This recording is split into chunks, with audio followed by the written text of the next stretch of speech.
Fala galera, beleza? Sejam muito bem-vindos aí a mais um vídeo no nosso canal. O vídeo de hoje a gente vai trocar uma ideia a respeito do relatório do XPCI 11. É um fundo que eu não trago tanto aqui para vocês, né?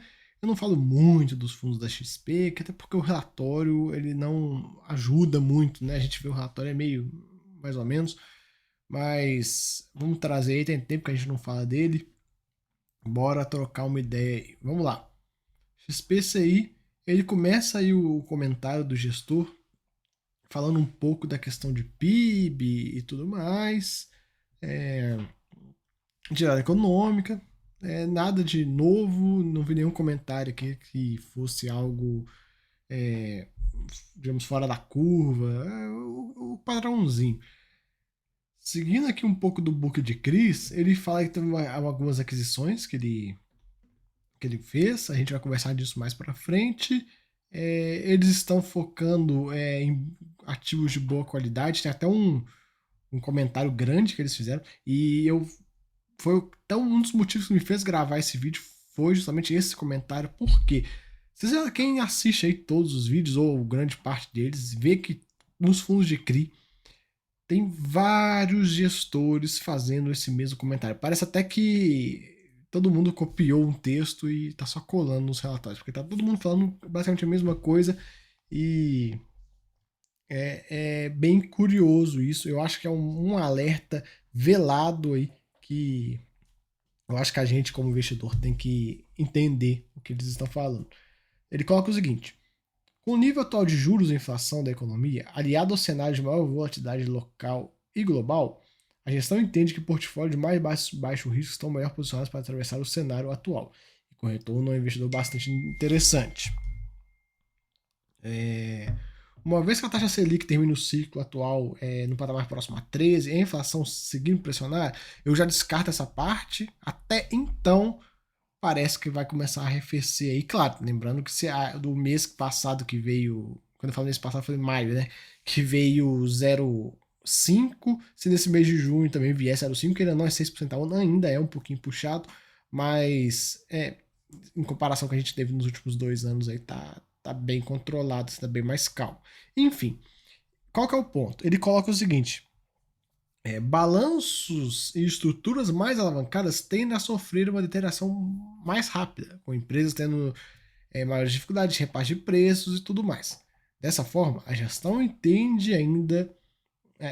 segue ainda mais focada nas empresas de balanço muito sólidos ou estruturas de securização com ampla sobre volatilização e mecanismos de mitigação de riscos. O que ele está falando aqui?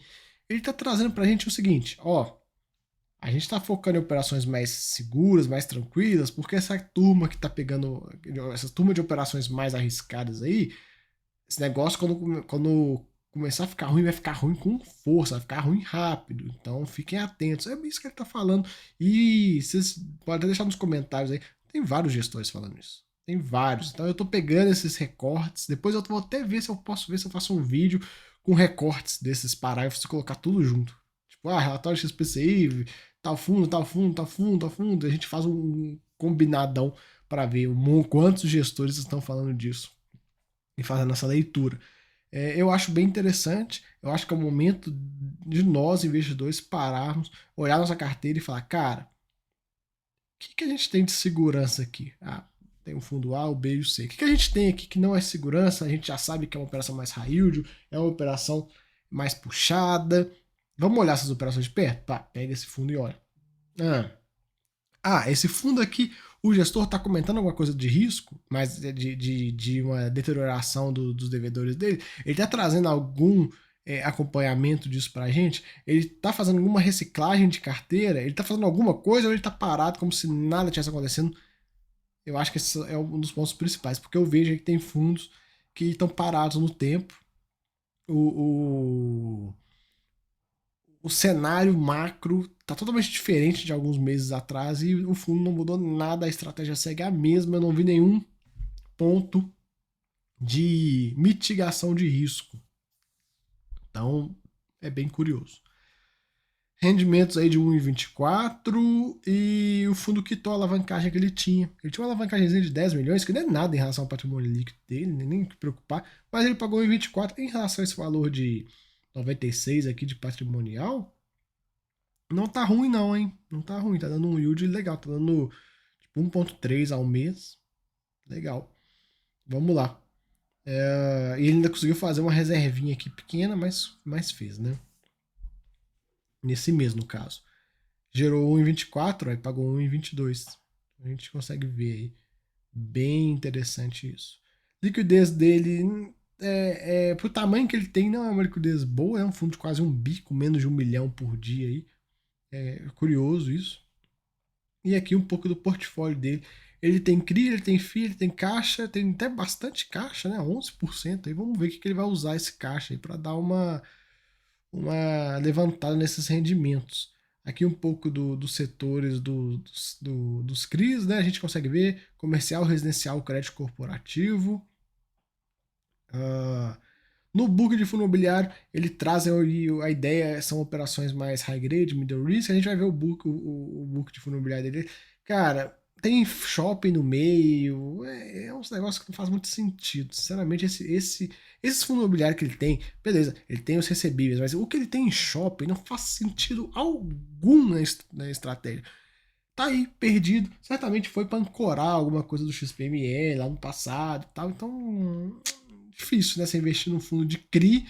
Beleza, quer ter fundo imobiliário dentro, uma estratégia e tudo mais? Tá, tenha fundos de CRI. Não vem enfiar um shopping no meio. Olha isso aqui. São 24 milhões de reais que estão rendendo, tipo assim, 0,6, 0,7 em relação a esses fundos de papel que estão rendendo mais de 1%. Então é algo que é uma âncora no rendimento do fundo, né? Não faz sentido. Não faz sentido algum. Eu espero que, quando consiga, venda essa posição, se livre desse negócio.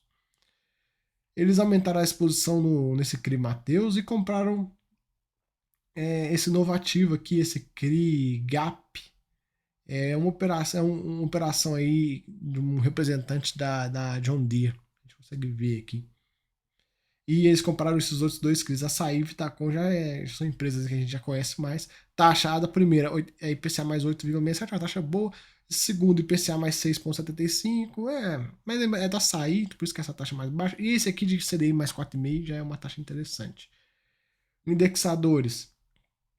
A gente tem uma divisão boa aí entre CDI e IPCA. Tá bem em linha com os outros fundos aí que tem esse mix. E a gente vai conversando um pouco mais para frente, a questão de taxa média e tudo mais, está um pouco mais à frente.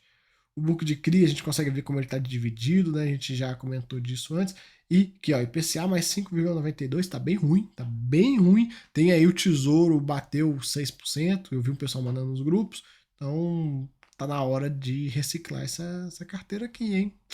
Será que consegue? Será que tá preso nos papéis? Mas tá bem ruim essa taxa. Nossa senhora. Tinha que estar pelo menos aí um IPCA mais 7, né? É aquela coisa, beleza, vamos focar em operação mais segura e tal, mas se for para focar desse nível, pô, vende tudo e compra tesouro e fica de boa no tesouro que já tá dando igual. Então, tem esse ponto aí. Eu vejo, pessoal, que quando isso acontece é uma reciclagem tardia. O fundo não fez, dormiu no ponto e aí já era. Tem que ser muito rápido para fazer essas reciclagens. O cara, se ele dormir no ponto, fica nessa situação aqui. E aí, o que faz? Vai ter que chamar uma emissão no futuro, chama uma emissão e aí começa a diluir essa parcela aqui, comprando crise de um rendimento bem melhor. Mas, paciência. A do CDI também tá bem mais ou menos assim. E aqui é a carteira dele como um todo. A gente vê que tem algumas concentrações aqui em cima, né, de 9%, mas no restante ela é bem diversificada. A maior operação do portfólio é essa da Prevent Senior aqui. A gente vê a operação garantias fortes, ó, 11 PMT no período de retrofit, 2 PMT durante a operação toda, fiança locatária, cobrigação do fundo imobiliário cedente, a ação fiduciária do imóvel ele teve aproximadamente 70%, então tem aí umas garantias boas. A segunda é essa desse General Shopping aqui, vamos lá ver também. A ação fiduciária das frações ideais do shopping, né? E sessão fiduciária dos recebíveis de 8 empreendimentos. Então, você vê aí que tem toda essa questão. E galera, é isso. Eu não vou passar por todas as operações, não tem muito o que ficar comentando. A gente já comentou aí do geral. Eu acho que, na minha visão, o fundo lá atrás, isso lá atrás, não é agora, né? Agora fala assim, é um mês para trás, não é? Quando eu falo lá atrás, é bastante tempo atrás, tipo, quase, não é um ano, mas entre 6 meses e um ano atrás, eu acho que o fundo poderia ter começado uma reciclagem da carteira dele, e ele não fez. Então ele ficou numa pegada muito defensiva e eu acho que assim, tem que, beleza, eu entendo o momento de ficar, dar um passo atrás e ficar defensivo, mas também a gente tem que entender, tipo, não precisa ser tão defensivo assim, com taxas tão ruins, poderia pegar taxas melhores e tal. A gente tem, como eu falei, né? No imobiliário a gente tem bastante opção hoje em dia, então às vezes você tem que analisar, e principalmente fundo de CRI, viu, pessoal? Eu falo isso muito de fundo de CRI, porque fundo de CRI é algo que ele é muito, muito mutável. A carteira ela muda muito rápido, o gestor consegue mudar o portfólio inteiro com certa facilidade. Eu falo de fundo de CRI. Fundo de CRI, isso não é nem falando de é ruim fundo de CRI, não tem nada a ver. Mas, fundo de CRI, você tem que ter uma atenção na carteira para esse tipo de movimento. Você fala assim, pô, o gestor tá aí, ele tá reciclando o portfólio, ele tá em direção ao CDI. Ah, não, esse fundo não faz isso. Beleza. Mas ele está indo em direção ao CDI, ele está reciclando as operações que ele tinha CDI mais 2% lá atrás, pegando operações CDI mais 3, mais 4. Ele está fazendo alguma coisa? Ou ele está simplesmente parado, inerte, deixando ao sabor da maré? Então eu acho que isso é uma análise que tem que ser feita, porque o fundo de recebível, pessoal, primeiro, tem opção pra caramba, o que não falta é o fundo de recebível. E segundo, se o gestor não fizer o movimento que você espera que ele faça, vende e compra outro. Fundo de recebível é algo que é extremamente replicável, assim, digamos. Não é igual um imóvel. Um fundo de tijolo, beleza, tá lá o shopping. Não tem como você chegar e, vamos destruir aqui e construir um shopping igual do lado. Não faz sentido. Agora, o recebível, você tem lá uma dívida, por exemplo, vamos pegar do Açaí, uma dívida do GPK, do GPA. A dívida do Açaí e uma dívida do GPA. Cara, praticamente igual, a mesma coisa. Então você consegue replicar a questão de risco, retorno, de forma com certa tranquilidade. Ou então até mesmo entrar na mesma operação, porque às vezes são emissões muito grandes, o fundo não tem tudo. Então o que eu penso é isso. Fundo de papel a gente tem que ter aí um gatilho mais rápido para precisar sair, entrar, vamos, vai, muda e tal. Claro, não vai ficar fazendo giro excessivo, mas tipo, cara, olhou, viu que o gestor não está fazendo o que vocês quer que ele faça. Também você tem que entender o que você quer que o gestor faça, o que você quer para o seu dinheiro. Ah, não, esse gestor aqui não vai fazer, eu quero que, sei lá, vamos botar um exemplo teórico.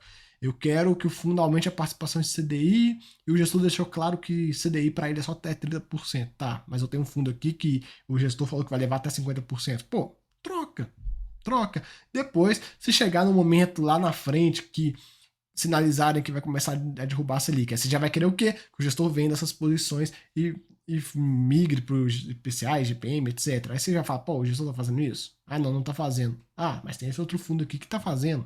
Então, eu vejo que recebíveis aí a gente consegue pular mais de galho em galho, de tijolo já não é mais difícil de fazer isso. Beleza? Então fica aí o vídeo, espero que tenham gostado. Até a próxima. Fui!